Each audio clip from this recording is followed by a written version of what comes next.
ನಾನು ನನ್ನ ಬಾಯಲ್ಲಿ ಆ ವ್ಯಕ್ತಿ ಹೆಸರು ಬರೋಲ್ಲ.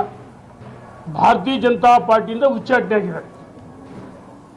ಭಾರತೀಯ ಜನತಾ ಪಾರ್ಟಿ ಬಗ್ಗೆ ಮಾತಾಡೋ ನೈತಿಕ ಹಕ್ಕನ್ನು ಕಳ್ಕೊಂಡಿದ್ದಾರೆ. ಏನಾಗಿದೆ, ಯಾರು ಉಚ್ಚಾಟನೆ ಆಗಿದಾರಲ್ಲ, ಪ್ರತಿ ದಿವಸ ಯಡಿಯೂರಪ್ಪನವ್ರ ಹೆಸರು, ವಿಜಯೇಂದ್ರ ಹೆಸರು, ದೊಡ್ಡವರ ಹೆಸರು ಹೇಳ್ಬಿಟ್ರೆ ಹೂವಿನ ಜೊತೆ ನಾರದ ಸ್ವರ್ಗ ಸೇರ್ತಾನಂಗೆ ಎಲ್ಲ ಒಂದು ಕಡೆ ರಾಜ್ಯದಲ್ಲಿ ದೊಡ್ಡವ್ರ ಹೆಸರು ಹೇಳಿದ್ರೆ ನಾನು ಭಾಳ ದೊಡ್ಡನಾಗ್ಬಿಡ್ತೀನಿ. ಪ್ರತಿ ದಿವಸ ಮಾಧ್ಯಮದಲ್ಲಿ ಏನು ಕೆಲಸ ಇಲ್ಲ, ಬರೀ ಇದೇ ದಿವಸ ಇದೇ ಕೆಲಸ. ನಾನು ಹೇಳ್ತಿದ್ದೀನಿ ನೋಡಿ, ಭಾರತೀಯ ಜನತಾ ಪಾರ್ಟಿಯಿಂದ ಉಚ್ಚಾಟನೆ ಆದಮೇಲೆ ಎಲ್ಲ ಒಂದು ಕಡೆ ಆಗಲ್ ಕೆಲಸ. ನಾನು ಮುಂದಿನ ಮುಖ್ಯಮಂತ್ರಿ ಎಲ್ಲಿದೆ? ಆಯ್ತು, ಹೊಸ ಪಕ್ಷ ಕಟ್ರಿ, 224 ವಿಧಾನಸಭಾ ಕ್ಷೇತ್ರಕ್ಕೆ ಅಭ್ಯರ್ಥಿ ಘೋಷಣೆ ಮಾಡಿರಿ.